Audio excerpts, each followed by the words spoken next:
So let's begin.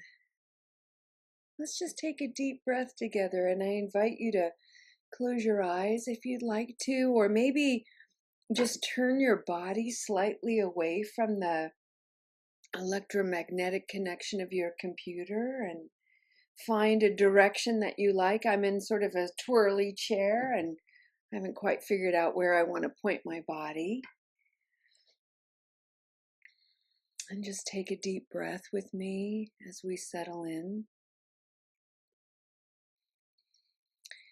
And notice, friends, in your body, as you create a little spaciousness and a little quiet,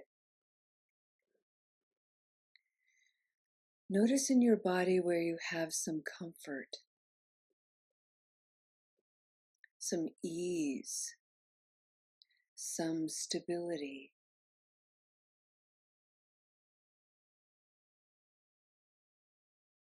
Notice where your hands are choosing to rest and the manner in which they're choosing to rest.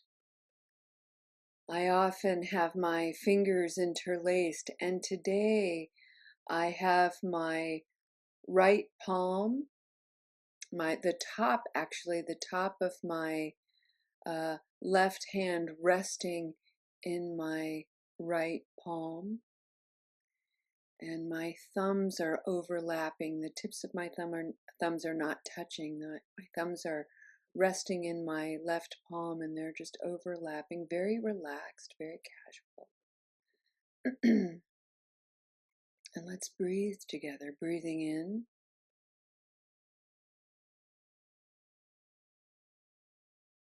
breathing out.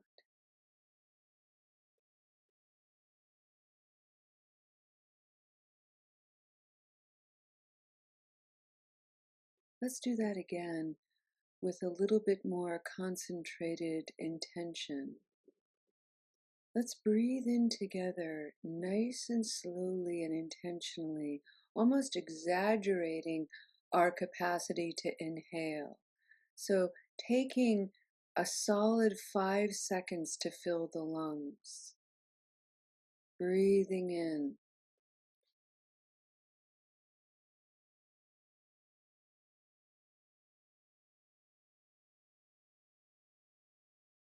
Breathing out.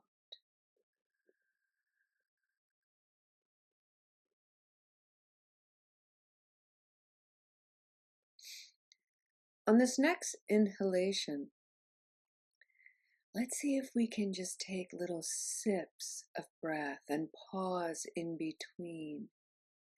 So we're going to do this 3 times. So a little sip of breath in, pause.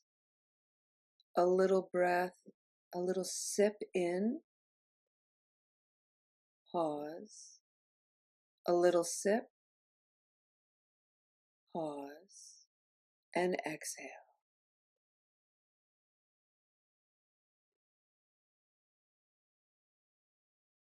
Sip, pause.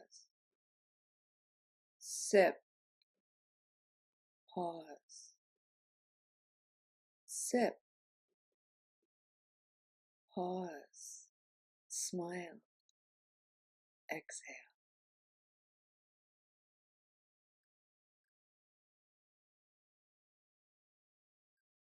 One more time on your own in silence.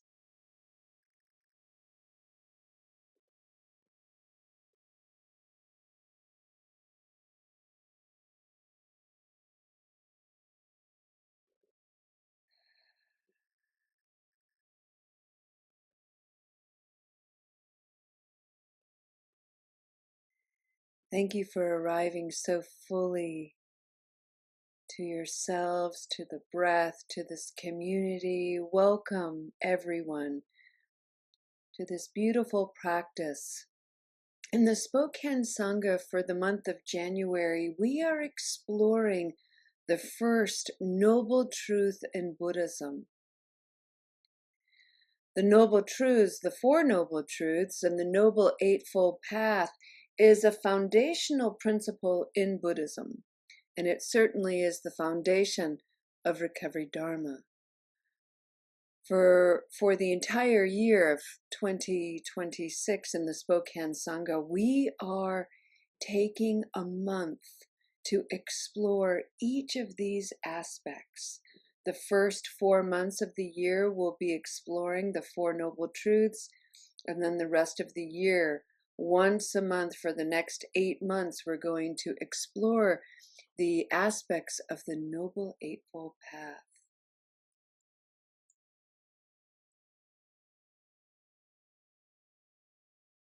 One of the things I've done with the Four Noble Truths for our practice is I have audaciously, and reflecting how these truths come alive in my own life, I've reimagined the language as a way of helping me understand the meaning and the applicability of these Four Noble Truths. So that traditionally, the first Noble Truth is there is suffering. And the reality is, I'm not always suffering. That definition feels, that word anyway, feels a little too extreme. But I am often annoyed, irritable, disappointed, confused, frustrated. And those things disrupt my sense of peace. And whenever my sense of peace is disrupted, so is my sense of clarity. It can also diminish my spirit of curiosity and wonder. It can wreak havoc on my sense of confidence and security. I can suddenly start telling myself all kinds of stories of not enoughness. And yesterday we talked about a psychological event that often happens called the pile-on.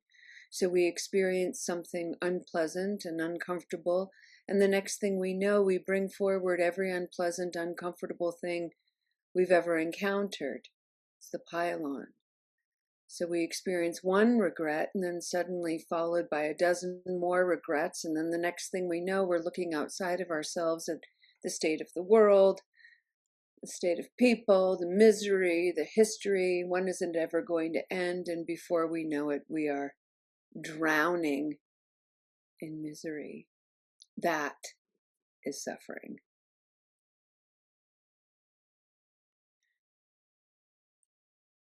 So it's one thing to acknowledge this First Noble Truth. There is all of these expressions of suffering and misery. There are so many ways we can inhibit access to the magnificence of life, and by extension, to the magnificence of you and the magnificence of me. That's also embedded in this First Noble Truth. So while there is discomfort, there is also comfort. While there is suffering, there is peace. While there is irritability, there is calm. While there is confusion, there is clarity. While there is blame, there is praise, and so on. Our suffering is often defined by pairs of opposites. And the curious thing about examining pairs of opposites which we are invited to do is even the positive things can become sources of misery. Take food, for instance. Really good food, and then we eat too much, and then we're uncomfortable. How about a vacation? Vacations are wonderful, except we have a propensity to overbook ourselves. And then when we get home, we're exhausted, and it's often said, I need a vacation from my vacation. So how great was that vacation? It was probably great and not great, exhausting. What's that all about? How about our animation to people? We meet someone new, We are animated with them. We find them attractive and interesting, and suddenly we're consumed by their thoughts, and we're stalking them lightheartedly on social media, and we lose our spirit of concentration, and we can't seem to get enough of them, and then we get too much of them, and we're bored, and we start seeing all the ways that they don't measure up to the projections we've created about them. And now all of a sudden the person that we were so enamored with weeks or months before, we're kind of icked out by. Ew. We fail to see people as they are. That's pretty uncomfortable. So the practice of exploring the First Noble Truth is to remember that while we are exploring our discomfort, our misery, our sufferings, let's not forget to take stock of the goodness and make sure that we're not exaggerating it, overemphasizing it. Otherwise, it too becomes a source of misery. And so by having extremes, really deep misery over here, really ecstatic bliss over here, we can remember that peace, the middle way, is literally somewhere in the middle here. And it's not about being fixed. It's about learning to be supple, learning to have a little momentum, to lean into a little misery, like, for instance, grief. And grief is involuntary, surprising, messy, uncomfortable, and it's actually not going to go away even if we hammer ourselves and tell ourselves we should just get over it and get over on the other side toward happiness. Grief doesn't work that way. Most misery doesn't. In order to find our way out of misery and out of suffering, we have to be very gentle, very thoughtful, compassionate, considerate. We have to learn to be with it for a little while. And we have to learn to remember that right over here, beside all my woe, is joy. And by tapping into its light and warmth, I am not betraying my sorrow. I'm befriending it.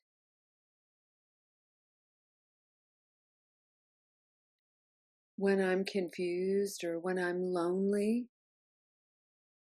I don't have to be so married to the feeling that I isolate myself further and reject people's expressions of care, reject people's offer of encouragement and company.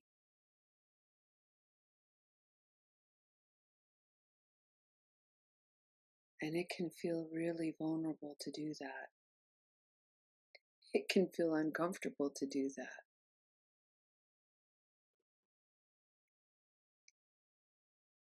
So as we're exploring the First Noble Truth, let's take a moment and identify something in your life that's causing a disruption, a disturbance. And then find something else in your life that isn't. That is a way of joy and beauty. It could be totally unrelated. So, for example, some of my misery that I'm exploring right now is I've been spending quite a bit of time reading about violence and hate groups in the United States of America. I've been reading a pretty comprehensive book from an author who studies neo-Nazis and hate crimes. It's very heavy. It's been really painful and sad.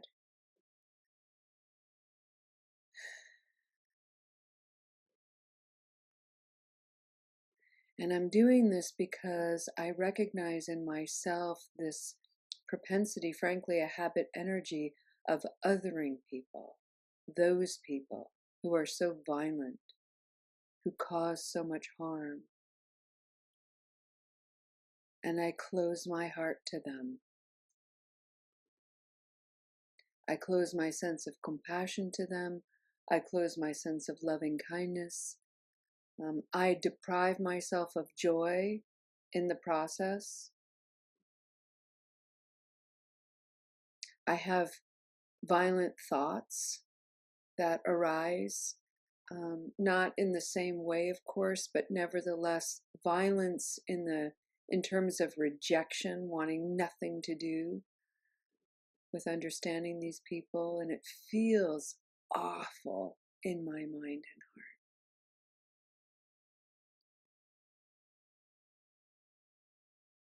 And right beside all of this in my first person experience is where I live, which is in the country, in a rural setting. I live on a beautiful little farm. We've had some moose visiting recently. The pastures are all kinds of shades of brown. It's really fresh outside. It's chilly, but it's wet and crisp. And I can go out there and breathe deeply and clear my mind. There's so much space where I live. And it reminds me that I am part of an unfurling that has been unfurling since beginningless time, and I am but a mere blink in it. And so when I step into that spaciousness, there's only a single question I hear, which is, Julia, darling, what good are you going to put in the world today to counter the violence and harm? How are you going to live your life with peace and compassion today toward yourself and by extension toward all living beings to counter the hostility and aggression today? This is how I live the first noble truth. This is how it comes alive in me. The question is, how does it come alive in you?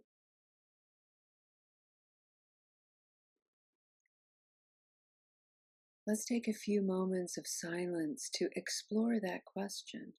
How is the good and the bad coming alive in me? How is my misery and my ease coming alive in me in this moment?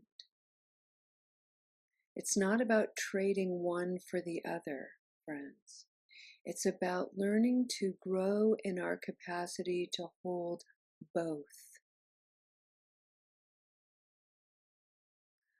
Both is the way of equanimity, one of the limitless qualities that we cultivate here.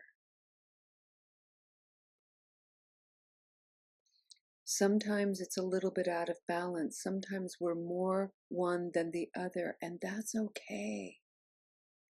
That's the raw material for your exploration.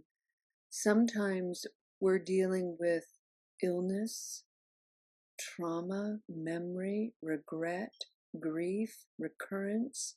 These are heavy hitters in our lives, and it's hard to find joy there.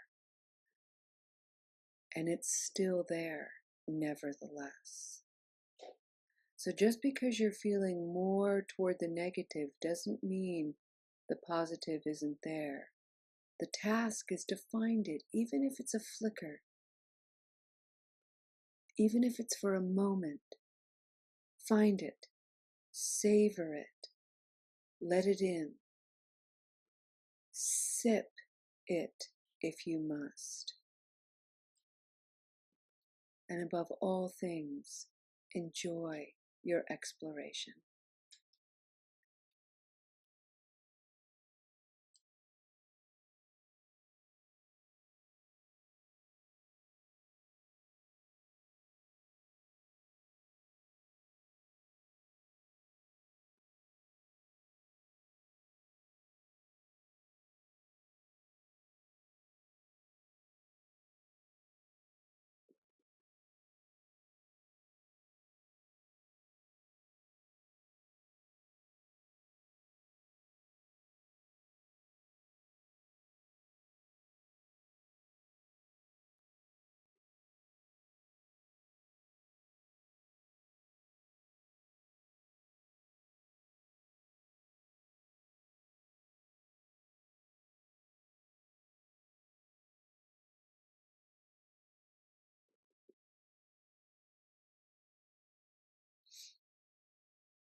friends, if you ever doubt the merit and the depth of this practice in yourself, this simple reflecting on your own feelings, your own mind and stories, taking time to breathe deeply and calm the body and mind. If you ever doubt its power and merit, the next time you talk to somebody on the phone in, say, customer service, make sure you do so with the intention to be kind and patient and soft.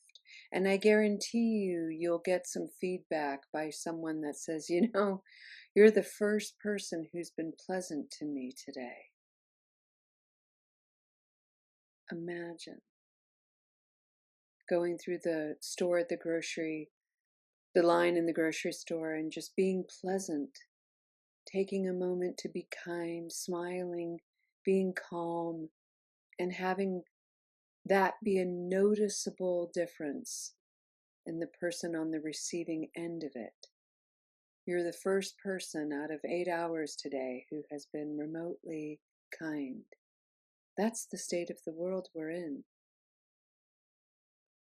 And we practice to become peaceful within ourselves, but by extension, we offer peace to others and to the world. This is an amazing and extraordinary invitation. So what you do for yourself here today, you do for so many. What a gift. You are, I am, we are. This practice is. Thank you for sharing in it with me today. Let's conclude our practice with 3 sips of breath as we inhale, and let's enjoy a lengthy exhale, sipping the breath in. Sip, sip, sip. Exhale.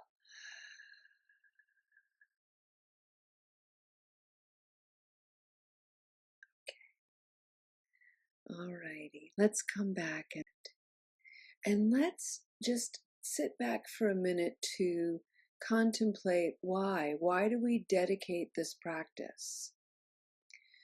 We do so to take a moment to pause and create a little space that what we're doing here is something quite extraordinary.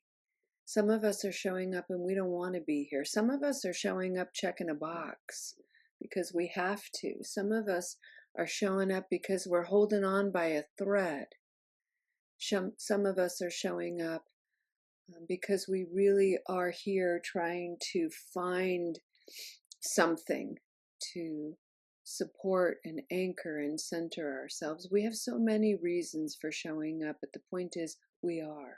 But we're not just doing it for ourselves, clearly, as we saw today. We're showing up for one another. Together we create this space. And together we get to take these practices in and channel them into our own lives, into our own unique ways. I have been showing up to a Buddhist practice for over 30 years, and I have been able to channel my practice in many different ways. I witnessed children dying from cancer and walked that grief journey with many parents.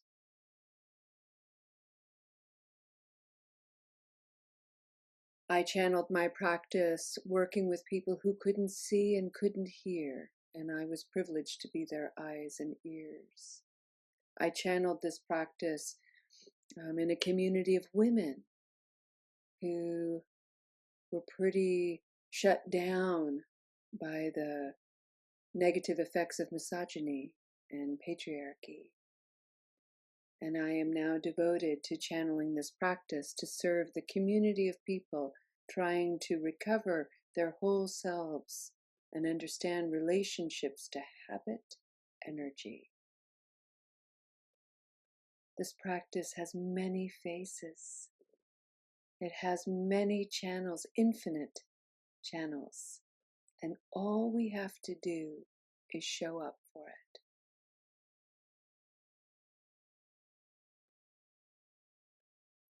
Breathe that in, friends. You show up for yourself. You show up for community. You show up for the world. Hands to my heart.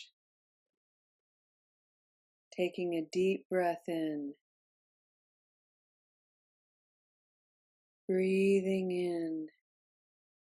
I see you as Buddha nature. Breathing out. I see myself as Buddha nature. Breathing in. I bow. Breathing out. To all of us, Buddhas to be. Thank you, friends. Namaste.